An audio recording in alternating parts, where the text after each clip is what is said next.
Welcome to this week's edition of Israel Weekly, ILTV's very popular internet and cable television weekly show that goes in depth about things happening in Israel. This week we have a great program, and I want to welcome two very special guests to the studio. First is Dr. Einat Wilf, a former member of Knesset in the 18th Knesset. She spent 3 years there. She served on the Foreign Affairs and Defense Committee and the Education Committee for the Labor Party and Independence Party. She was an intelligence officer in the very well-known 8200 Military Intelligence Cyber Unit. She has a BA from Harvard University, an MBA from INSEAD, and a PhD in political science from Cambridge. She often serves as a very well-known spokesperson all over the world representing Israel and speaks to groups throughout the world and groups that come to Israel. Welcome, Einat, and thank you for coming. Thank you. I would also like to welcome Dr. Mordechai Kadar, a well-known spokesperson and a well-known scholar of Arabic literature and lecturer at Bar-Ilan University, often appears on television as well, and is one of the well-known faces on Al Jazeera. People can see him in English and in Arabic, which is not an easy feat to get on that station. He spent 25 years in IDF, in the Israeli Army Military Intelligence, and we'd like to thank you for coming. Pleasure. So we're going to start off the program today just before Shabbat rolled in on Friday. Everyone's internet, everyone's WhatsApp was buzzing with the Prime Minister Netanyahu's new video. He's become a big fan of YouTube and a big fan of posting on Facebook, and some of his videos have gotten 40 or 50 million likes. So this is a new medium that he has mastered, and this one was about the peace process with the Palestinians. I'm sure many of you have heard the claim that Jewish communities in Judea, Samaria, the West Bank, are an obstacle to peace. I've always been perplexed by this notion, because no one would seriously claim that the nearly 2 million Arabs living inside Israel, that they're an obstacle to peace. That's because they aren't. On the contrary, Israel's diversity shows its openness and readiness for peace. Yet the Palestinian leadership actually demands a Palestinian state with one precondition: no Jews. There's a phrase for that. It's called ethnic cleansing. And this demand is outrageous. It's even more outrageous that the world doesn't find this outrageous. Some otherwise enlightened countries even promote this outrage. Ask yourself this: would you accept ethnic cleansing in your state, a territory without Jews, without Hispanics, without blacks? Since when is bigotry a foundation for peace? At this moment, Jewish school children in Judea, Samaria are playing in sandboxes with their friends. Does their presence make peace impossible? I don't think so. I think what makes peace impossible is intolerance of others. Societies that respect all people are the ones that pursue peace. Societies that demand ethnic cleansing don't pursue peace. I envision a Middle East where young Arabs and young Jews learn together, work together, live together, side by side, in peace. Our region needs more tolerance, not less. So the next time you hear someone say, Jews can't live somewhere, let alone in their ancestral homeland, take a moment to think of the implications. Ethnic cleansing for peace is absurd. It's about time somebody said it. I just did. We obviously strongly disagree with the characterization that those who oppose settlement activity or view it as an obstacle to peace are somehow calling for ethnic cleansing of Jews from the West Bank. We believe that using that type of terminology is inappropriate and unhelpful. Settlements are a final status issue that must be resolved in negotiations between the parties. We share the view of every past U.S. administration and the strong consensus of the international community that ongoing settlement activity is an obstacle to peace. Let's be clear. The undisputed fact is that already this year, thousands of settlement units have been advanced for Israelis in the West Bank. Illegal outposts and unauthorized settlement units have been retroactively legalized. More West Bank land has been seized for exclusive Israeli use, and there has been a dramatic escalation of demolitions, resulting in over 700 Palestinian structures destroyed, displacing more than 1,000 Palestinians. As we've said many times before, this does raise real questions about Israel's long-term intentions in the West Bank. He puts some of the blame on President Abbas of the Palestinian Authority, that he doesn't want peace, that he's talking about ethnic cleansing, that the fact that the Palestinian Authority president does not want any Israeli settlers or settlements in any future Palestinian state is a form of racism. Now, all this would be interesting in and of itself, but it comes after we just found out that Vladimir Putin, the president of Russia, has brokered a deal, apparently, between Prime Minister Netanyahu and President Abbas to meet in Moscow for the first time in about 6 years. So this becomes all the more interesting. Einat, what is going through the Prime Minister's mind, and what is this video, what's the purpose that it's serving? The purpose is not directly related to the meeting. It's part of trying to retell the story of Israel, retell the story of peace, retell the story of Zionism. At the moment, in many circles, the view is that Zionism is a movement of settler colonialists engaged in ethnic cleansing. And the notion is that Zionism from the beginning was a movement intended to ethnically cleanse the country of its Arab inhabitants. So part of what Netanyahu is trying to do is to take this term that in many circles has been used to demonize Zionism and to actually bring it back to the Palestinians and to demonstrate that this is their goal as they supposedly negotiate peace. The details don't matter as much as the effort to basically make it clear that ethnic cleansing is not the Zionist ideology, it is the Palestinian ideology. It's as simple as that. Personally, I don't think the issue of the settlements is the best vehicle for making that case. I think that case could be made more powerfully, reminding of responsibility for who started the wars in 1947 to 49, to remind people that actually ethnic cleansing was done far better by the Arabs, because when the war was over, on the Jewish side, 20% were Arab, and on the Arab side, 0% were Jews. Means that the Arabs did ethnic cleansing far better than we did. And I think the point could have been made better. The settlements are a very iffy vehicle for making that point. But the main idea of trying to change the narrative, to flip it, that's the purpose. Now, you are often interviewed, BBC, all sorts of programs. You travel the world, speak to Israel. How is this going to be seen by people outside of Israel? Remarkably, we tend to kind of focus, this video was in many circles mocked, and, this is chutzpah, and how about what Israel did in 48, 49, or what Israel's now doing in the territories. But I think people fail to understand that right now the battle is far more basic. It's not about nuances. On the other side, people are saying Zionism is, going back even to 75, but Zionism is racism, Zionism is ethnic cleansing, Zionism is genocide. That's what I call the placard strategy. That's what you see on all these placards. What Netanyahu is doing is essentially the placard strategy in reverse. Rather than the story of Palestinians victims, Palestinians peaceful bystanders who kind of have no mean ideology, is to flip it and to say, the Palestinian ideology is one of ethnic cleansing. The Palestinian ideology is one of supremacist view of ownership of the land. And this is an effort that remarkably gets traction. Now, when the White House and the State Department come out right away and say, this is not helpful, this is not appropriate, what does that do for Israel's message and Israel's narrative? I would actually say that in this context, it's marginal. It's relevant to diplomacy, but Netanyahu here is playing a far longer game and bigger game. He's very much enjoying the platform he discovered of these videos with sometimes tens of millions of views. He wants to tell the story in a different way, and specific comments from the State Department are marginal to his ability to change the whole story about what's going on with respect to the conflict. Okay, thank you. We appreciate your insights. Thank you.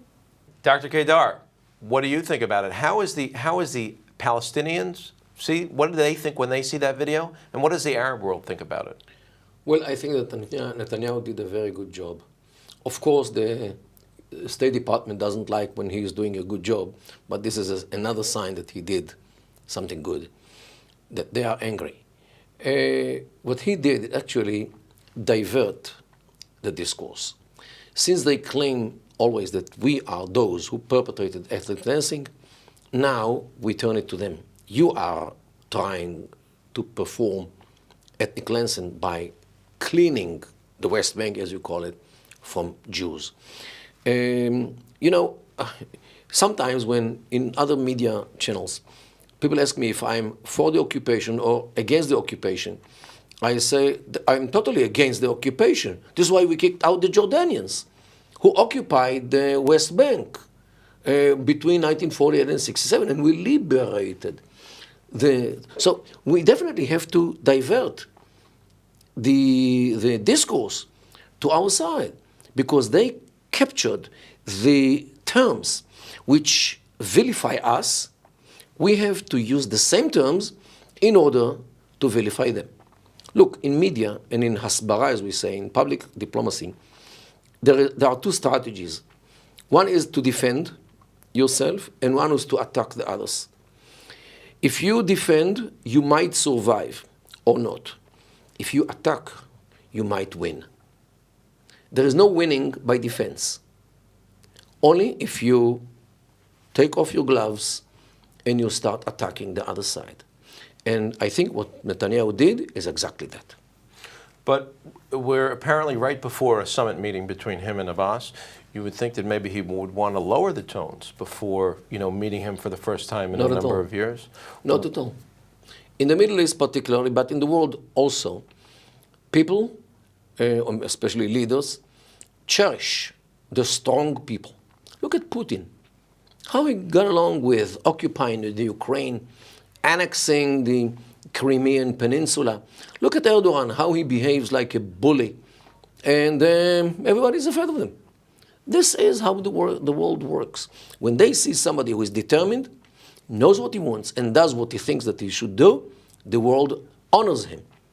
Somebody who behaves like an invertebrate, people step on him.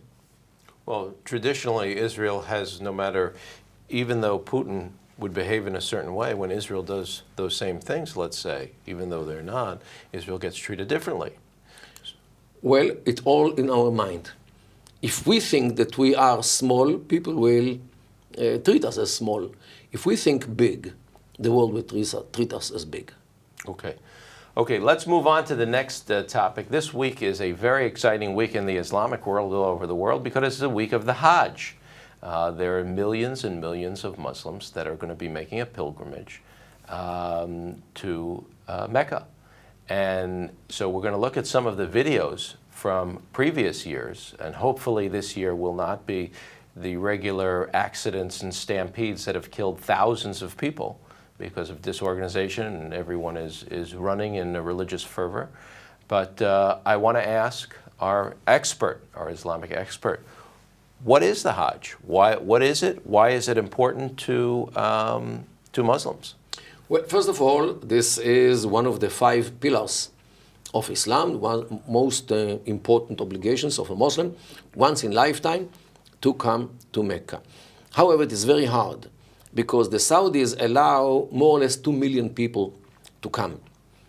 Means that if the whole Islamic creed is 1.5 billion, you need to live 750 years in order to make sure that at least once you go on Hajj. Means only a very small minority of Muslims are lucky enough to come to Hajj. Most of them cannot. So they come along the year to the small Hajj, they saw the Umrah, a pilgrimage which is not in the pilgrimage days, which is also desirable. So this is how they play with this. However, coming to the Hajj is actually the biggest gathering of Muslims throughout the year and the world. They come from different languages, different cultures, different nations, different looks, different everything. And they wear the same thing, the rich and the poor, the honorable and the not honorable. They wear this white garment named ihram without pockets, means no property. You are standing in front of Allah almost with nothing.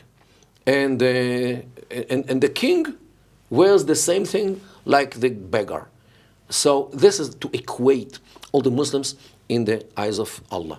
They have 14 days of ceremonies, including the Eid al-Adha, means the festive of the sacrifice. And the Saudis actually take much honor from hosting this gathering. Look, they built hundreds of thousands of tents, all air-conditioned, in order to host all the pilgrims. Think about health system, which has to take care of them. Food, water, sewage, all kinds of facilities.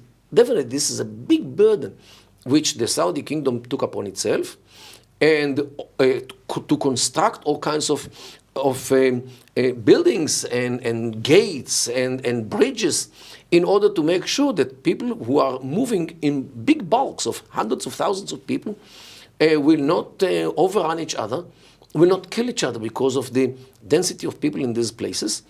And the safety is very important because nobody wants to die. And the Saudis are the last one on earth who want people to come back home in coffins. But unfortunately it happens, either because of the density or because of clashes, usually between the security forces of the Saudis and the Shi'i pilgrims. Because the Shia want to perform different ceremonies according to the Shi'i tradition, while the Sunni regime of Saudi Arabia doesn't allow them, especially the Iranians, the Shi'i Iranians.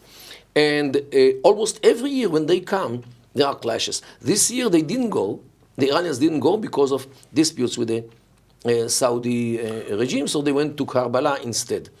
And this is one thing, another cause for casualties. And the third one, what happened last year, when a crane collapsed. And this is an accident. And definitely it was a big shame for the Saudis. And this crane which collapsed killed like 10 or 15 people. Right. What is the process? They're walking to a particular place. What is Yes, the they have exact to visit all kinds of places according to the date.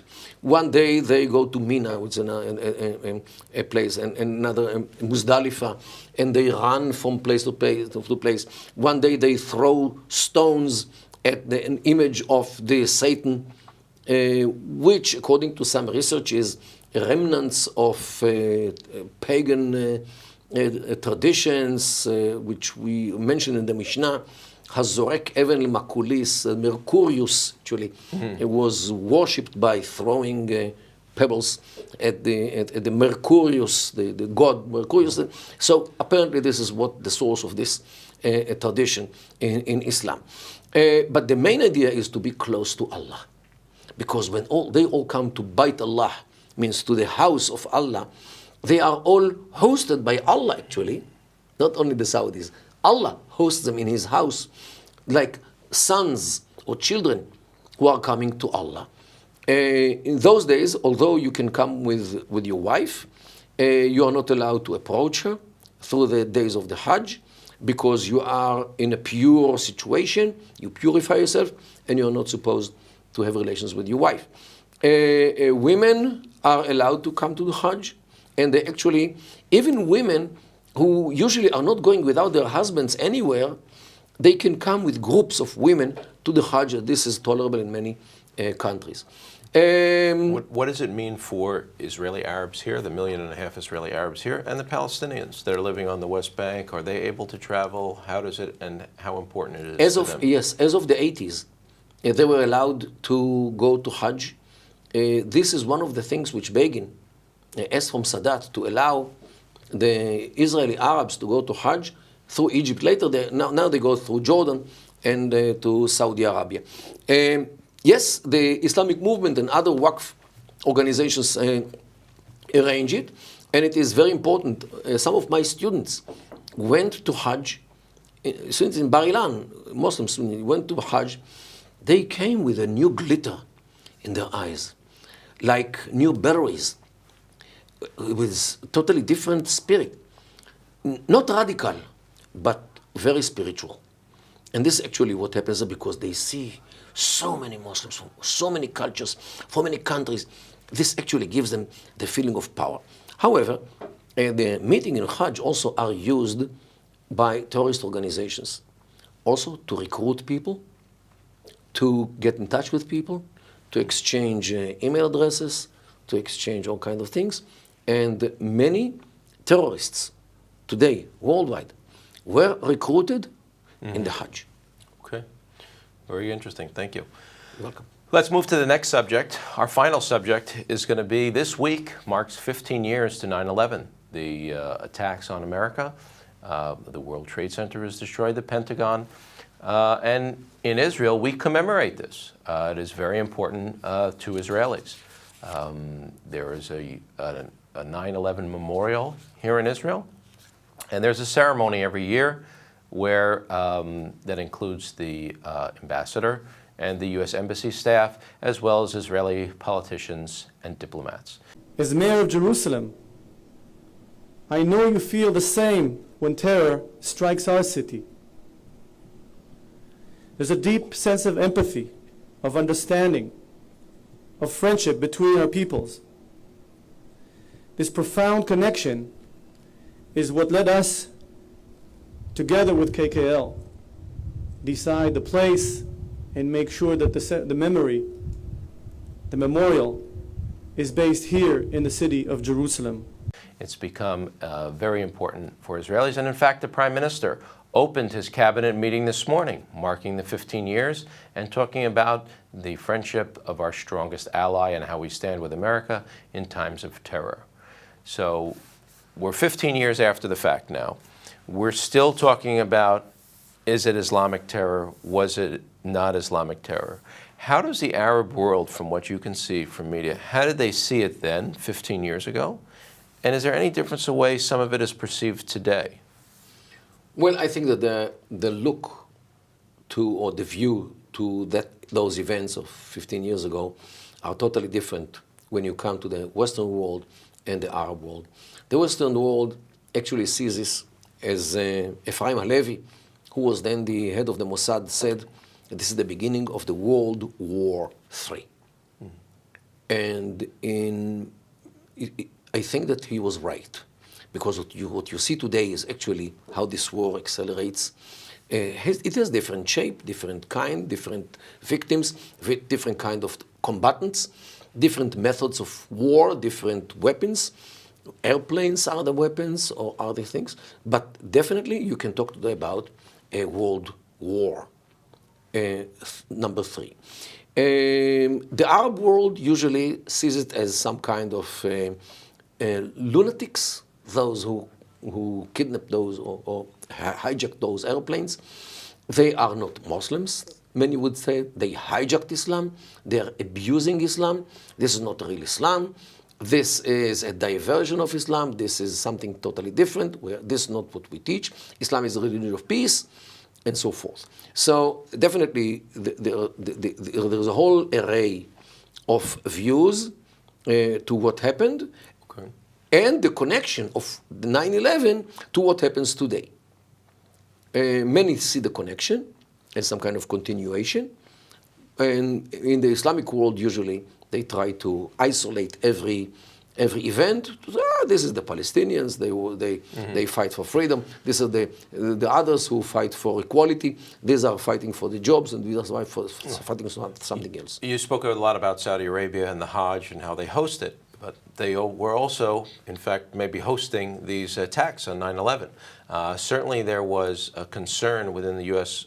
Intelligence that they were actively or passively involved in supporting it. There was a congressional part of the report that came out on 9/11. There were top secret part that dealt with Saudi Arabia that hasn't really been released. And now the Congress is sponsoring legislation so that the families could sue Saudi Arabia. Saudi Arabia welcomes the release of the 28 pages redacted from the joint inquiry of Congress into the 9/11 events. We have called for the release of these pages from the moment they were redacted. We believed at the time that the Kingdom of Saudi Arabia cannot respond to charges emanating from blank pages. We stated in the clearest terms possible that the Kingdom of Saudi Arabia has nothing to fear, that the Kingdom of Saudi Arabia is determined to go after the terrorists, those who finance them and those who justify their actions. How does Saudi Arabia fit into this whole thing, again, then and now?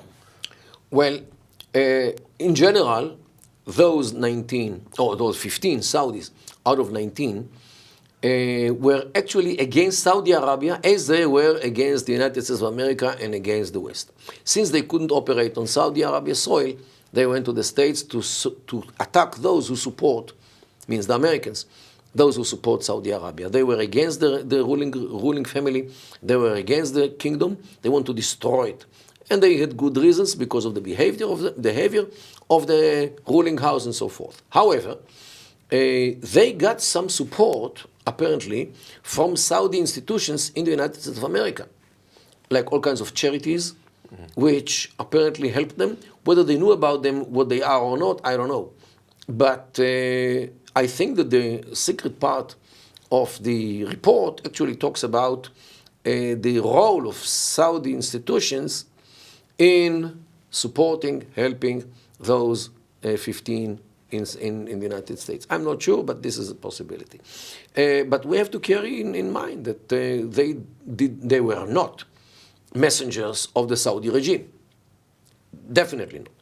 They might have been supported by some Saudis. Okay.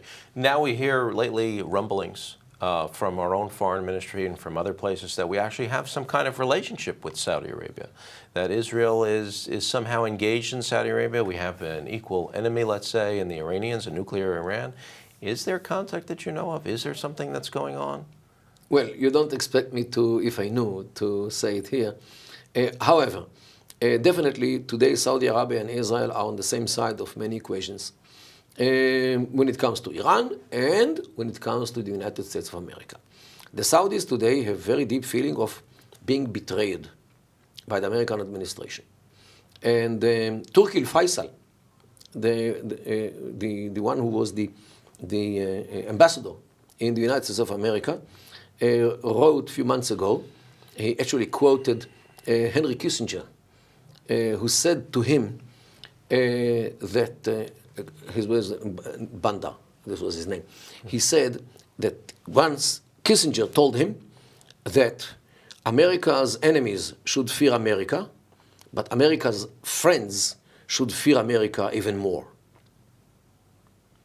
That's what he wrote about Henry Kissinger when he was Secretary of State. So he reminded everybody. So do you think we'll see a warming of relationship, maybe a public relationship at some point between Israel and Saudi Arabia, or it's going to stay in the... It will stay behind the scenes because, you know, in the Middle East there is something named aib. Aib in Arabic means shame. Mm-hmm. People are still ashamed to have relations with Israel. Many Arab countries, many Arab regimes, many Arab politicians have relations with Israel in a way or another.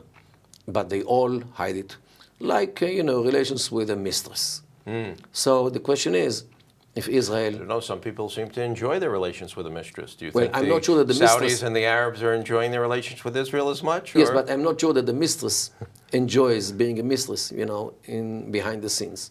So this is... Now, Israel has to decide whether it agrees to have secret relations as a mistress or demand that any relations will be in the open air. Okay.